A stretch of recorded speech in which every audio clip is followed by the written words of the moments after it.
Welcome to the LDS Mental Health Podcast. This is a podcast for faithful women who want healing in their relationships, guidance from God, and internal peace. Each week, you'll hear mental health concepts taught through a spiritual lens from me, a licensed clinical mental health counselor, to help you start thinking in a higher and holier way. Welcome. On this episode, we will be discussing prioritizing your mental health with long-term approaches. It's that time of year again when everyone sets their goals for the year. Are you a New Year's resolution type of person? I know I kind of am. I like to set goals for myself, a lot. I would say I'm a goal setter. And I set them at the beginning of the year, but also I set goals throughout the year. It doesn't stop there. I set them year round if I need to, and I change them frequently. But I've learned a few things about setting goals and the pitfalls that can happen. And one of the major things I have learned is that there are no short-term fixes that help you in the long term. So I want to explain. At the beginning of the year, I see a lot of women set physical goals about like their exercise, their nutrition, but I don't see a lot of women setting goals about their mental health. Also, another thing I see when people set goals at the beginning of the year is they set really high goals that are really extreme for a short period of time, which is not a great combination. Really, if you're looking for this long-term result, right? This can actually be more damaging to your mental health. Now, physical goals are not bad, but I want to educate you on how to be more effective with those types of goals today. So let's address the trend I see with the short-term fixes when this comes to goal setting. When you are setting your goals, these short-term extreme fixes are not sustainable in the long term. They may provide temporary relief, but they do not address the root cause of the problem and may actually make things worse for you over time. So short-term fixes may only provide a partial solution to a problem you're having. They may not address all of the issues that are contributing to that problem and may not be effective in the long term. So for example, fixing a leaky roof. A short-term fix for a leaky roof may be to patch the area up where the leak is occurring. While this may provide that immediate relief, no longer leaking, it's not a sustainable solution for the long term. The underlying issue may be a larger problem with the roof that requires a more comprehensive solution. So if you want to make a change in your life for the long term, here's a few things I want you to consider. Number one is that most goals fail because you have not worked on your thoughts about the situation. You have not got down to that root cause of what's causing the problem, which is usually how you think about a problem, more so than what you're doing about the problem. Working on your mental health first can actually help you with your physical, spiritual, and relationship goals as well. Prioritizing your mental health really needs to be number one first. So if you're in that group I talked about with the setting physical or nutritional goals, maybe consider this option instead. Your mental health can significantly impact other areas of your life. Life just presents difficult circumstances, right? And having a resiliency to allow you to bounce back and live in a way that will create a lot more joy, and it helps you achieve those goals that you want to achieve.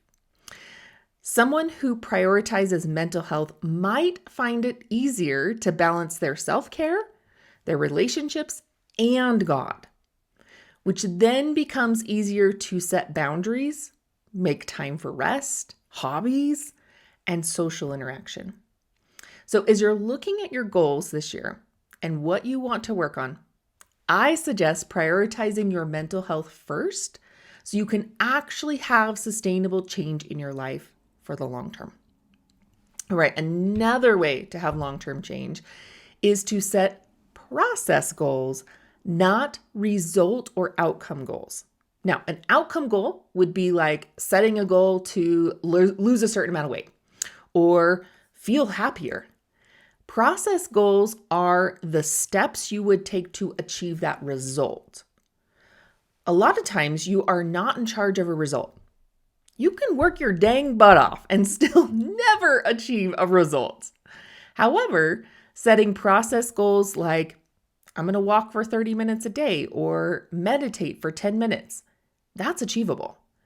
It's not dependent on a result, just the action of doing it. Doing this allows you to step out of that all or nothing thinking. Often when you set an outcome goal, when it isn't achieved pretty quickly or progress isn't realized, then you want to default to saying, it's a failure, and just giving up. However, when you set a process goal, you can start healthy habits in your life that can sustain you for a long-term result.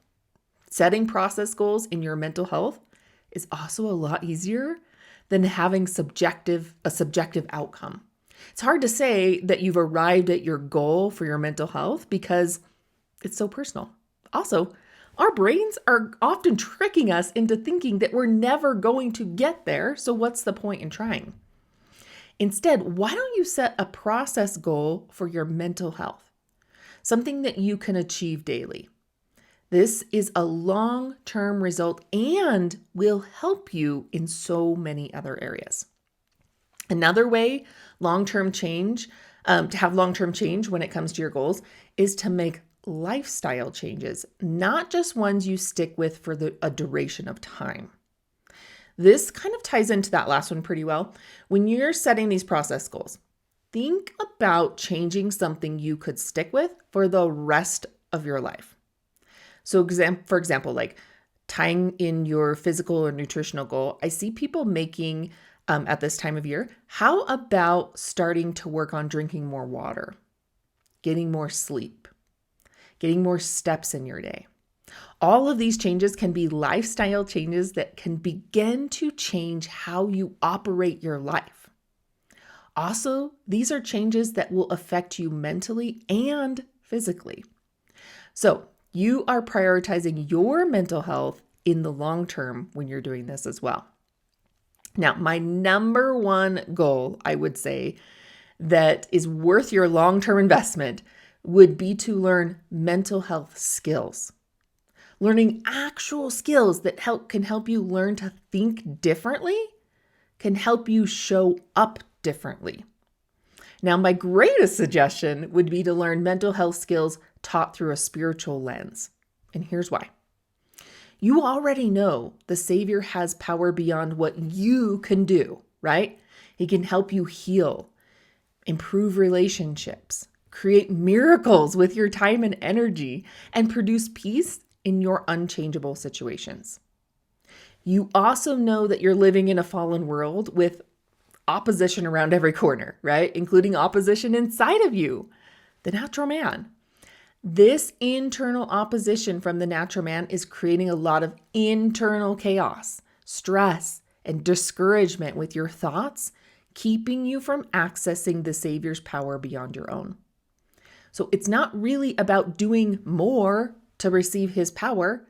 It's about removing the internal mental roadblocks with your thoughts that keep you from him and his power. So the question is, how are you ever expected to heal internally, improve your relationships, have time and energy to manage your life, and access peace in your unchangeable situation without removing the natural man using mental health skills through a spiritual lens? And that's why I'm starting a brand new program this year called the LDS Mental Health Skills Membership, where you can affordably access 4 mental health programs taught through a spiritual lens. The LDS Mental Health Skills Membership is a way to access mental health programs built by a licensed therapist with 16 years of experience. That's me. And these are skills I teach my clients on a daily basis, and ones that people pay hundreds and thousands of dollars to learn. And in this membership, you can access all 4 of these programs monthly for almost the same price as you would pay to see a therapist, copay to see a therapist one time. When you invest in yourself in this membership, then you will be able to learn to calm your thoughts and stop wasting time getting distracted and accomplish more in less time to be more productive.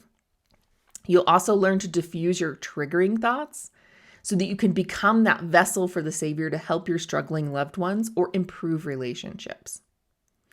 You're also going to learn to interrupt your inner critic, heal and manage emotions to cope with life's challenges, and spend more quality time doing what you love. And I'm going to teach you how to build mental fortifications so you can have consistent spiritual habits that help you discern revelation and feel peace in your unchangeable situations. I'm going to be opening the doors to this membership for the only time in 2024 in the next couple weeks. So if you're ready to prioritize your mental health for the long term, be sure to click the link in my show notes and jump on the wait list to be notified when it opens up. All right, see you next week. Thank you for listening to the LDS Mental Health Podcast. I hope you were able to find ways of healing, guidance, and peace. If you liked this episode, please share it with a friend who would love to start thinking in a higher and holier way as well. Or hit that follow button so you don't miss out on any episodes. Also, check out the links in my show notes for other episodes you might like and links for other mental health resources on my website.